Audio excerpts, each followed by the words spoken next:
Hi, I'm Dave from boinaband.com, and this is my tutorial on how to make a seriously funky electro lead synth in Reason. This tutorial will explain a bit about modulating pitch to achieve a vibrato effect, delaying that effect, and a bit about the FM Pair Oscillator and the comb filter in Thor. Okay, let's begin. I'll just start by playing you the loop I've got here. There's a bit of funky electro house going on, and we'll be making this lead synth effect, which is pretty sweet.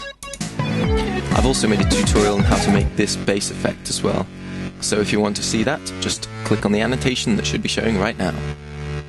Okay, so on with this lead synth. Let's right click and create a combinator and call it lead 2, and I'll just copy across the notes from the current lead synth into the new track plane that's opened up as a result of that, and we'll mute this lead synth. In fact, we'll solo out the new one we've got, so we can hear it build up from scratch. So, inside our combinator, right-click and create an instance of Thor Polysonic Synthesizer. Right-click and initialize it, so it starts it, just cleans it out, and then click the Show Programmer button to open it up. Now, we want 3 different oscillators. The first one, we want to be a multi-oscillator.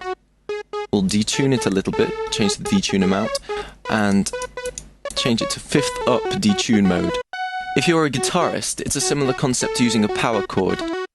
It adds another wave tuned to the 5th note above the current note that's being played on top of the root note, adding this subtle overtone, which is pretty cool. Next, we're going to add an analog oscillator. Just leave it on the default settings, and that'll just, if we click number 2 here to send it through, just make it a bit more powerful. And then oscillator 3, we're going to use this FM Pair Oscillator. Now this multiplies or modulates the carrier wave by the modulator wave by the amount specified by this FM knob, the frequency modulation knob. It's quite complicated to get your head around, but if you just remember that it can make some really cool harmonic overtones, then you'll be able to use it. Okay, so if we change carrier to 2, a mod to 4, and just play around with this FM knob, I'll send it through so we can have a listen. I'll just solo it out.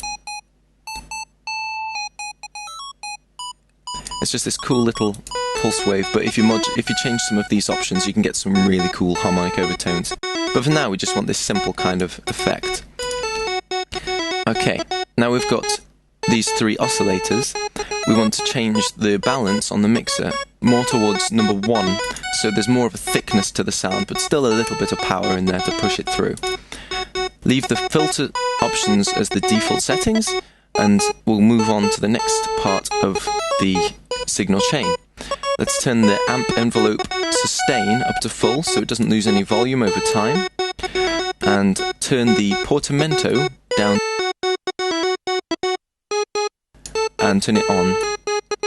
And what portamento does is make the notes slide between each other, which is really, really funky and kind of futuristic as well, which is what we're going for in this.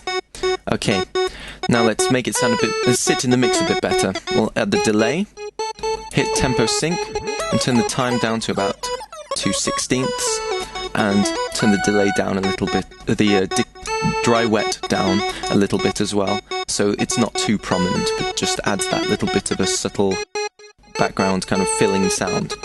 Now, hit the chorus as well, and again turn the dry wet down to about 1/4, and that just widens the sound a bit. Okay, now let's play with the comb filter. If we click drop down and select comb, it's comb as in the hair care tool, not as in short for combinator, by the way. Now this is a really cool filter. You can make some very, very futuristic effects with it. We'll be using this in the comb plus mode, not comb minus, which causes less of a bass cut than the comb minus option. What it does is add several delays with adjustable feedback, controlled here by the resonance knob, and to the sound, making this ace futuristic kind of effect. So here we're going to turn the frequency to about 3/8, and the resonance to just over 1/2. If you have a listen, you can make some mental effects there. But yeah, we just want to take it to just over 1/2, just to add that subtle kind of almost chorusy effect. It's a little bit different to chorus. Okay, now we've got our comb, we need to go on to getting that vibrato effect I was talking about. So let's do that. In the LFO section, turn LFO1 to about 21 Hz, which is about 3/4, just around there. And in the modulation bus routing section, check LFO1 and send it to each oscillator's pitch. Remember, in the right-hand side, you can send one source to 2 different destinations. So we'll send that one to oscillator 2 and oscillator 3. And for the amount, if we set each amount to something slightly different, it'll make it kind of dissonant and cool, because I like dissonance. So I'm going to change them to around between about 30 and 50 each fret amount. So now they're all modulating, but we want the short notes to be much clearer and only to add this modulation in later on in the effect.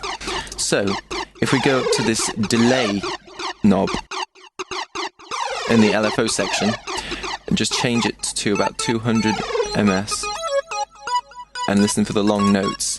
Here we go. It just modulates the end of that note, which is seriously funky, don't you think? Sweet. Watch out for attacks from robots or blue anime characters on your studio.